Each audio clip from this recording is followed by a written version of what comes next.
sistema digestivo. Segmentos del intestino primitivo. Como consecuencia del plegamiento cefalocaudal y lateral del embrión, una porción del endodermo derivado de la gastrulación se incorpora al embrión para formar el intestino primitivo. El saco vitelino y el alantoides permanecen fuera del embrión. El intestino anterior y el intestino posterior corresponden a sacos ciegos formados por el intestino primitivo en la región encefálica y caudal, respectivamente. En la región central, el intestino medio se mantiene de manera temporal su comunicación con el saco vitelino por medio del conducto vitelino o pedículo vitelino. Se desarrollan del intestino primitivo y sus derivados generalmente se analiza en este cuadro el intestino faríngeo o faringe, que se extiende desde la membrana orofaríngea hasta el divertículo respiratorio y forma parte del intestino anterior. Esta sección es de particular importancia para el desarrollo de la cabeza y el cuello y se discute en ese capítulo. El resto, el intestino anterior, se ubica en una posición caudal al tubo faríngeo y se extiende hasta la evaginación hepática. El intestino medio inicia en su punto caudal a la yema hepática y se extiende hasta el sitio de unión de los dos tercios derechos y del tercio izquierdo del colon transverso del adulto. El intestino posterior se extiende desde el tercio izquierdo del colon transverso hasta la membrana cloacal. El endodermo forma revestimiento epitelial del tubo digestivo y da origen a las células específicas, el parénquima de glándulas, como los hepatocitos y las células exócrinas y endócrinas del páncreas. El mesodermo visceral da origen al estroma, tejido conectivo de las glándulas, o al músculo, tejido conectivo y componente peritoneal de la pared intestinal. Regulación molecular del desarrollo del intestino. Las especificaciones regionales del tubo digestivo en distintos componentes ocurre durante el periodo en que los pliegues corporales laterales se aproximan entre sí a cada lado del tubo. La especificación se desencadena por un gradiente de concentración de ácido retinoico, que va desde la laringe, expuesta a concentraciones bajas o nulas de ácido retinoico, y hasta el colon, expuesto a la mayor concentración de ácido retinoico. Este gradiente de ácido retinoico provoca una expresión de factores de transcripción en distintas regiones del tubo intestinal. Así, SOX2 especifica al esófago y al estómago, PDX1 al duodeno, CDX al intestino delgado, CDXA al intestino grueso y al recto. Esta determinación inicial de patrones se establece mediante interacciones recíprocas entre el endodermo y el mesodermo visceral adyacente al tubo intestinal. Esta interacción, epitelio-mesénquima, es desencadenada por la expresión del gen Sonic Headshot, SHH, en todo el tubo intestinal. La expresión del SHH genera una regulación positiva de factores en el mesodermo, que a su vez determinan el tipo de estructura que forma el tubo digestivo, como el estómago, duodeno, intestino delgado. Por ejemplo, en la región límite caudal del intestino medio y en todo el intestino posterior, la expresión de SHH determina una expresión acotada de los genes XOX en el mesodermo. Una vez que el mesodermo queda especificado por medio de este código, instruye al endodermo para formar los distintos componentes de las regiones del intestino medio y posterior, entre ellos parte del intestino delgado, el ciego, el colon y la cloaca. Figura 15.2. Mesenterio. En el pasado se definía el mesenterio como una capa doble de peritoneo que encerraba a un órgano y lo suspendía en la pared abdominal posterior. Estos órganos suspendidos se denominaban intraperitoneales, en tanto que los órganos ubicados por detrás de la cubierta peritoneal de la pared corporal, como los riñones, se denominaban retroperitoneales. Por último, los órganos como el páncreas y las regiones ascendentes y descendentes del colon, que en su origen eran intraperitoneales, pero después quedaban adheridos a la pared corporal posterior, se consideraban retroperitoneales secundarios. Evidencia reciente demuestra que estos conceptos y definiciones no son correctos. En consecuencia, se requiere una comprensión nueva de la embriología del mesenterio y el peritoneo y su relación con los órganos abdominales. Al inicio, el intestino anterior, el intestino medio y el intestino posterior tienen un contacto amplio con el mesénquima de la pared abdominal posterior, figura 15.3. Sin embargo, para la quinta semana, este puente de tejido conectivo se estrecha y la región caudal del intestino anterior, intestino medio y la mayor parte del intestino posterior quedan suspendidos en la pared abdominal por medio del mesenterio dorsal. Este mesenterio es una colección de tejido conectivo que mantiene al tubo intestinal y a sus derivados en sus posiciones anatómicas normales. En el abdomen, el mesenterio dorsal se extiende desde la región inferior del esófago hasta el recto, de manera de una lámina continua de tejido unida a la pared corporal posterior, que constituye por vía para paso de vasos sanguíneos, linfáticos y nervios hacia el tubo intestinal y sus derivados. Sus diferentes regiones se nombran con base a las posiciones del tubo digestivo a las cuales se fija, figura 15.4. Estas regiones incluyen mesogastrodorsal, aumento mayor, mesodermo, mesoduodeno, mesenterio del intestino delgado, mesocolon, mesoapéndice, mesosigmoides y mesorrecto. En algunas de esas regiones, este mesenterio se extiende hasta cierta distancia de la pared posterior, hasta alguna región del intestino, como es el caso del mesenterio para el intestino delgado, o aquel para el colon transverso. En otros casos, cuando un órgano o algún segmento de un órgano, como las regiones ascendentes y descendentes del colon, quedan adosadas a la pared posterior del cuerpo, el mesenterio es corto. Cuando estos puntos de fijación del mesenterio a la pared posterior se forman, se integra una capa de fascia llamada fascia de Told entre el peritoneo visceral, que cubre el órgano, y el peritoneo parietal, que reviste la pared corporal posterior. El mesenterio ventral deriva del mesénquima del tabique transverso. El crecimiento del hígado hacia el interior del tabique divide el mesenterio ventral en mesenterio ventral aumento menor, que se extiende desde el estómago y el segmento más proximal del duodeno hasta el hígado. 2. Ligamento falciforme, que se extiende desde el hígado hasta la pared ventral del cuerpo. 4. El mesenterio ventral tiene continuidad con el mesenterio dorsal. El hecho de que el mesenterio dorsal sea una estructura continua y también tenga continuidad con el mesenterio ventral tiene relevancia clínica cuando los cirujanos resecan tumores u órganos en la cavidad abdominal. De manera similar, el hecho de que exista una fascia de Told, entre el peritoneo visceral y parietal para los órganos que se unen a la pared corporal posterior es importante para la cirugía que implica a estos órganos y para comprender las vías de diseminación de las infecciones. El peritoneo es una membrana serosa continua que cubre la superficie interna de la cavidad abdominal, a partir de la cual se repliega sobre las vísceras, y esto, la hoja que está unida a las vísceras, constituye el peritoneo visceral, por tanto que la que está unida a la pared del abdomen se llama peritoneo parietal. Los repliegues peritoneales, antes denominados ligamentos, se identifican en el sitio en el que el peritoneo forma puente sobre el espacio que existe entre un órgano y la superficie externa de la pared abdominal posterior. Por ejemplo, los repliegues coronario y triangular de la superficie del hígado, o el repliegue espleno-renal entre el vaso y el riñón izquierdo.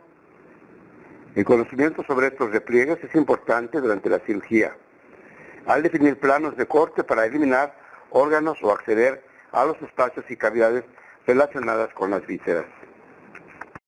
Intestino anterior. Esófago. Cuando el embrión tiene alrededor de 4 semanas, el divertículo respiratorio y hemopulmonar aparece en la pared ventral del intestino anterior, en el límite con el intestino faríngeo. El tabique tráqueo-esofágico separa en forma gradual este divertículo de la posición dorsal del intestino anterior.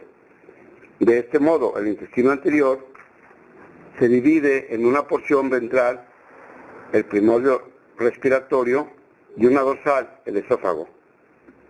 Al inicio, el esófago es corto, figura 15.5, pero con el descenso del corazón y los pulmones, se elonga con rapidez durante el segundo mes, figura 15.5b.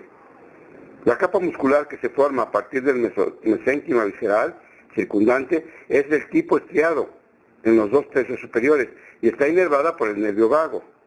La capa muscular es de tipo liso y en el tercio inferior y está inervada por el plexo esplánico.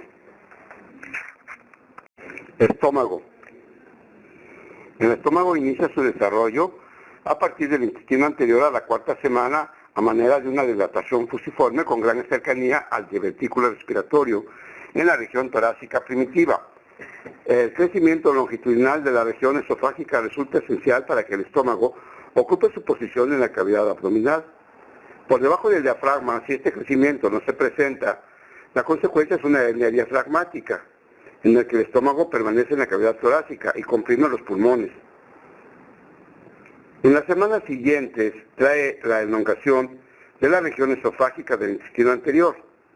El aspecto y la posición del estómago se modifican en gran medida como consecuencia de las diferentes velocidades de crecimiento de las distintas regiones de las paredes y los cambios de la posición de los órganos circundantes. Los cambios de posición del estómago pueden explicarse con más facilidad si se asume que rota en torno al eje longitudinal y uno antero-posterior. El estómago rota 90 grados en el sentido de las manecillas del reloj en torno a su eje longitudinal, lo que hace que su lado izquierdo se oriente hacia el frente y su lado derecho lo haga hacia la parte posterior. De ahí que el nervio vago izquierdo, que en el inicio inerva el lado izquierdo del estómago, inerve ahora la pared anterior. De manera similar, el vago derecho inerva la pared posterior. Durante esta rotación, la pared posterior original del estómago crece con mayor rapidez que la anterior para formar las curvaturas mayor y menor. Los extremos cefálico y caudal del estómago se ubican inicialmente en la línea media, pero al avanzar el desarrollo, el estómago rota en torno a un eje antero-posterior, de modo tal que la región pilórica caudal se desplaza hacia la derecha y arriba, y la porción cardíaca cefálica lo hace a la izquierda, ligeramente hacia abajo. El estómago asume así su posición final, con su eje orientado hacia arriba, a la izquierda, hacia abajo, a la derecha. El estómago está unido a la pared corporal posterior por medio del mesogastrio dorsal y a la pared corporal anterior por medio del mesogastrio ventral, que forma parte del tabique transverso. Al tiempo que el hígado crece hacia esta región, el mesodermo que forma el mesogastrio ventral se adelgaza y constituye 2 porciones, el mesenterio ventral, el aumento menor, que conecta al estómago con el hígado, y también el ligamento falciforme, que conecta al hígado con la pared lateral del cuerpo. Por efecto de la rotación del estómago y su crecimiento asimétrico, la posición de los puntos de fijación de los mesenterios dorsal y ventral se modifica. La rotación en torno al eje longitudinal atrae al mesogastrio dorsal hacia la izquierda, lo que origina un espacio detrás del estómago denominado bolsa aumental o saco peritoneal posterior. Esta rotación también tira al aumento menor hacia la derecha, al tiempo que este proceso avanza durante la 5ª semana de desarrollo. El primordio del vaso aparece a manera de proliferación mesodérmica entre las 2 hojas del mesogastrio dorsal, y al progresar la rotación del estómago, el mesogastrio dorsal se elonga y la porción ubicada entre el vaso y la línea media dorsal se desplaza hacia la izquierda y queda adherida al peritoneo de la pared abdominal posterior por medio de una capa o de una fascia llamada fascia de Tolz, figura 15.10 y 15.11. El vaso queda conectado con la pared corporal posterior en la región del riñón izquierdo por medio del repliegue espleno-peritoneal, por medio del repliegue espleno-renal del peritoneo, y al estómago por medio del repliegue gastroepiploico, figuras 15.10 y 15.11. La elongación y la fijación del mesogastrio dorsal a la pared corporal posterior también determina la posición definitiva del páncreas, Al inicio el órgano crece hacia la parte anterior del mesodermo dorsal, pero eventualmente su cola se extiende desde el interior del mesogastrio dorsal, figura 1510A. Debido a que esta posición del mesogastrio dorsal queda adherida a la pared corporal posterior, la cola del páncreas se adosa a la región, figura 1511. Como consecuencia de la rotación del estómago en torno a su eje antero-posterior, el mesogastrio dorsal se abomba en dirección caudal, sigue creciendo hacia abajo y forma una bolsa de doble hoja, que se extiende sobre el colon transverso y las asas del intestino delgado a manera de delantal. Este delantal de doble capa es el aumento mayor. Más adelante sus capas se fusionan para constituir una sola hoja, que está suspendida en la curvatura mayor del estómago. La capa posterior del aumento mayor también se fusiona con el mesenterio dorsal del colon, figura 1513. El mesenterio ventral, que incluye el aumento menor y el ligamento falciforme, se genera a partir del mesogastrio, mismo que deriva del mesodermo o tabique transverso. Cuando los cordones hepáticos crecen hacia el interior del tabique, este se adelgaza para integrar el peritoneo del hígado. El ligamento falciforme, que se extiende desde el hígado hasta la pared ventral anterior. Y 3, el aumento menor, que va desde el estómago a la región proximal del duodeno hasta el hígado. El borde libre del ligamento falciforme aloja la vena umbilical, la que se oblitera después del nacimiento. El ligamento redondo del hígado o ligamento de teres hepatis. El borde libre del aumento menor que conecta al duodeno y el hígado se engrosa para integrar el pedículo portal. Este pedículo contiene el colédoco, la vena porta y la arteria hepática, que es la famosa triada porta, y también da origen al techo del hiato epiploico, el hiato de Wilson, que es el orificio que conecta la bolsa aumental, saco menor, con el resto de la cavidad peritoneal, saco mayor. Duodeno. El segmento terminal del intestino anterior y el proximal del intestino medio constituyen el duodeno. La unión de estas dos estructuras ocurre en su punto distal, al sitio del origen de la yema hepática. Figura 15.4, 15.14, 15.15.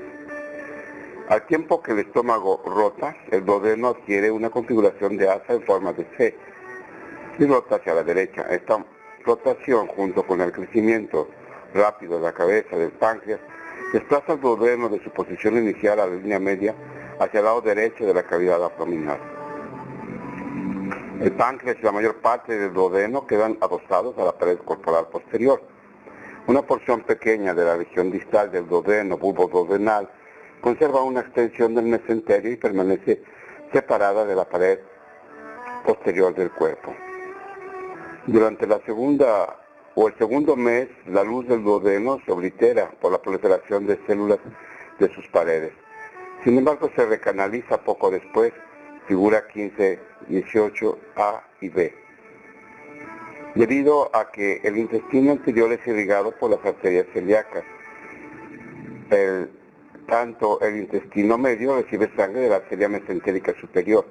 El duodeno está irrigado por ramas de ambas arterias. Figura 15-14. Hígado y vesícula biliar.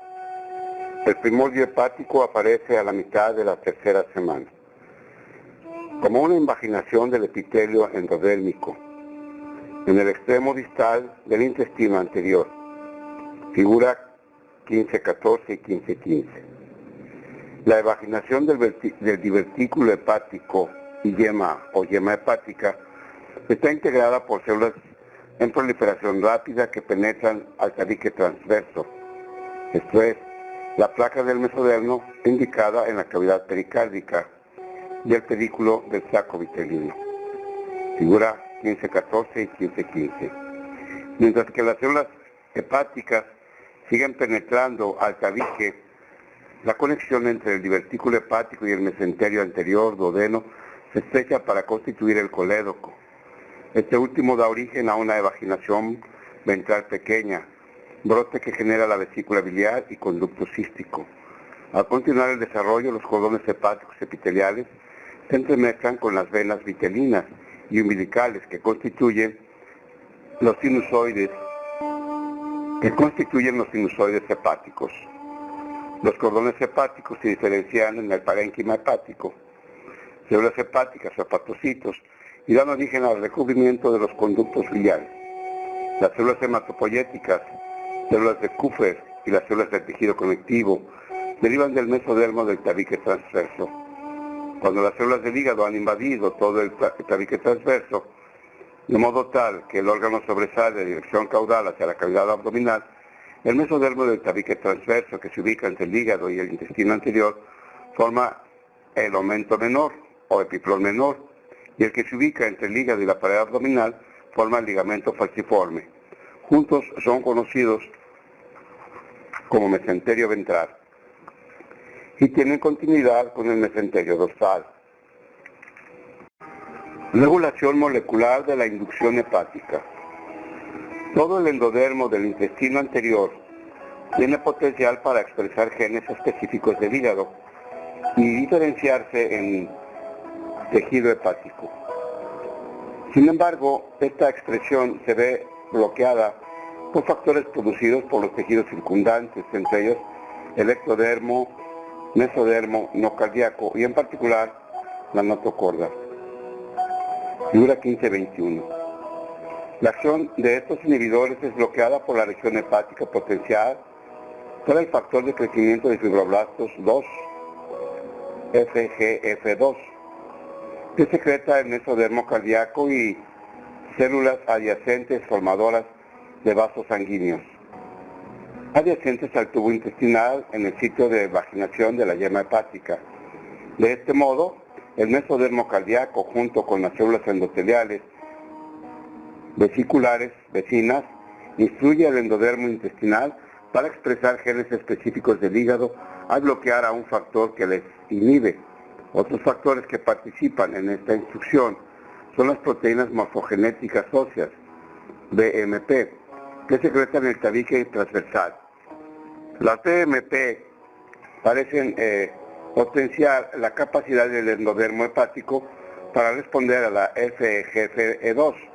Una vez recibida esta instrucción, las células del campo hepático se difieren o se diferencian tanto en hepatocitos como en líneas celulares bilaterales, proceso que es regulado por lo menos por parte de los factores de transcripción nuclear de los hepatocitos HNF, de los tipos 3 y 4, HNF3 y HNF4.